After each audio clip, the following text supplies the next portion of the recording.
air dalam kemasan, dan di sini juga ada air keran, ya.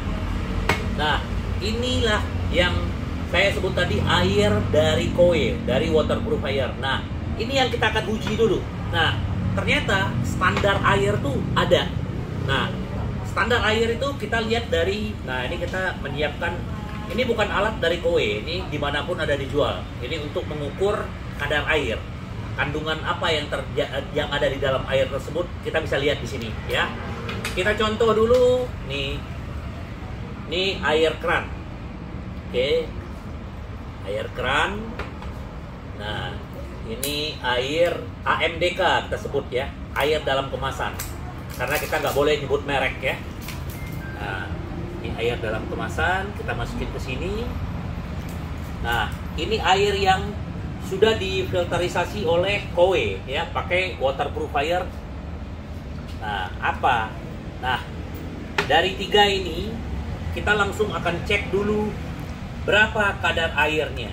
Total dissolved solidnya ada berapa? Pertama tadi kita lihat ini air keran, ya. Wah, air kerannya ada 95. Ya. Kandungannya 95. Total dissolved solidnya. Ini air tanah. Kita lihat nih air dari air kemasan. Wow, 163. Lebih tinggi daripada air tanah.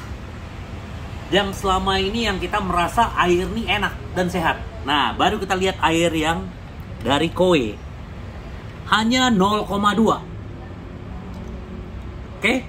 Nah, apa sih yang membedakan? Ya sebenarnya kalau kita lihat dari kasat mata kita, air ini bagus-bagus saja. Tapi kalau menurut WHO, kalau air TDS-nya di atas 50, itu disebut air hard water. Jadi untuk jangka panjang di dalam tubuh kita itu kurang bagus. Nah, ini apalagi 165. Nah, ini 0,2. Kenapa 0,2? Berarti sudah tidak ada lagi. Nggak ada lagi logam, klorin, besi. Jadi benar-benar ringan dan secara di tubuh jauh lebih bagus gitu loh. Nah, kita buktikan aja. Kita selain TDS, kita juga punya alat yang namanya, kita sebut ini namanya electrolyzer. Ini juga bukan dari KOE, ini juga bisa dibeli di Shopee. Cari aja electrolyzer. Kita akan ukur, ya. Ini kita coba dulu air tanah dan air keran, ya. Kita akan lihat. Nah, tujuannya electrolyzer nih, kalau dia dalam kandungan air ini banyak logamnya dan macam-macam, dia akan ditarik ke atas dan dia akan melihat tuh, ya. Kita lihat. Nah, ini di kanan ada air tanah, di kiri ada air dalam kemasan. Belum ya? Oh, salah pantesan kok nggak ngelembung, sorry ya. Ini kita lihat. Nih. Nah, ini itu udah kelihatan ya. Yang tengah air dalam kemasan, yang kanan air tanah. Kita lihat hasilnya, kita lihat berapa menit ya. Kita lihat aja 1-2 menit. Apa yang terjadi? Yang selama ini kita merasa, oh air biasa, ini udah dalam kemasan, sehat. Dan apa yang terjadi? Nah, dikasih lampu terang ya. Nah, sudah mulai ya. Lihat. Tuh. Kita cukup 2 menit aja udah kelihatan nanti hasilnya. Dan juga sebagai informasi, kalau air yang kita minum selama ini, pasti mau air tanah, mau air pump, atau mau air dalam kemasan, itu pasti selalu ada kandungan-kandungannya. Nah, inilah penentu dari electrolyzer nih, kita akan melihat seberapa banyak kandungan di dalamnya gitu. Nah, nanti kita lihat air yang udah difilterisasi oleh reverse osmosis dari KOE gitu. Nah, lihat ya. Warnanya aja tuh udah menguning. Artinya kalau menguning ini berarti memang logamnya cukup tinggi ya.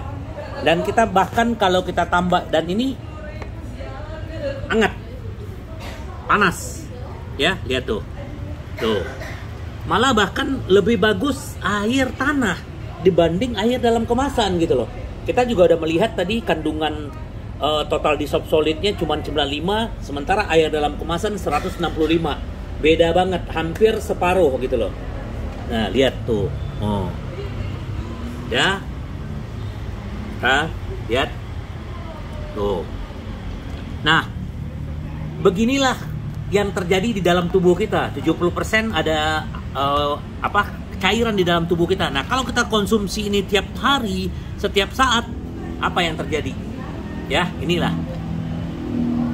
Oke, kayaknya udah cukup ya. Kita lihat ya, coba lihat hasilnya. Silakan. Berlumut ya, baik air tanah, baik air dalam kemasan berlumut ya. Coba pegang, panas. Coba pegang, panas. Coba pegang. Nah, ya, panas.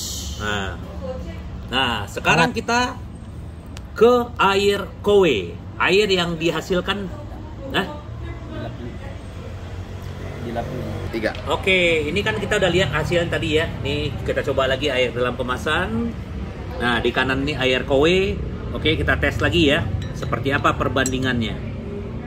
Oke. Kita atur waktu 2 menit aja. Cukup. Cepet sekali ya, kelihatan banget ya. Air dalam kemasan tuh langsung menggelembung. Dan air yang dihasilkan oleh kowe belum ada bergerak apa-apa. Itu membuktikan kandungannya begitu ringan, tidak sebanyak air yang biasa kita konsumsi.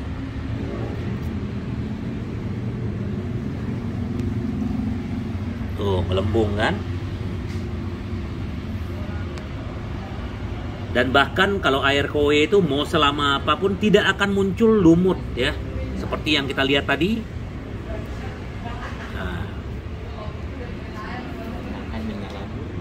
Ya, benar-benar. Nah, jadi penting sekali kita mengetahui apa yang kita konsumsi, air apa yang kita konsumsi.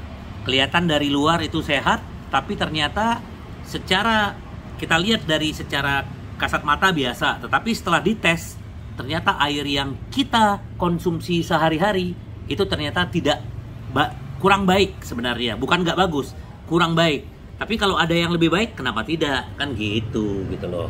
Nah, tidak bergeming ya air kowe. Tidak bergeming, coba lihat. Oh, lihat tuh. Nah, inilah kenapa kita perlu uji seperti ini, karena banyak sekali orang tidak percaya. Dia bilang, oh, gua air dalam kemasan Mindit, dia bilang gitu. Oh, gua nggak mau minum air mentah langsung dari tanah, dari apa gitu.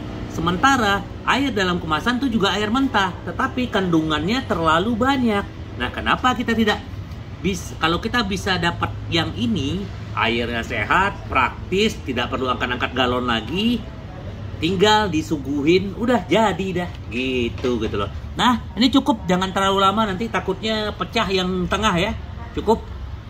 Oke, nah coba dicek lampu bang, tolong bang, maaf. Nah, lihat ya, tetap berlumut. Coba yang di kiri, tidak bergeming ya, air biasa. Di sini juga tetap hangat dan panas. Kalau semakin lama dia bisa mecahin gelas. Nah, jadi ini pengetahuan buat kita semua ya. Kembali pilihan ke kita masing-masing. Jadi kita dari kowe selalu mengedukasi seperti ini. Semoga bermanfaat. Bye bye. Kowe Tangsel.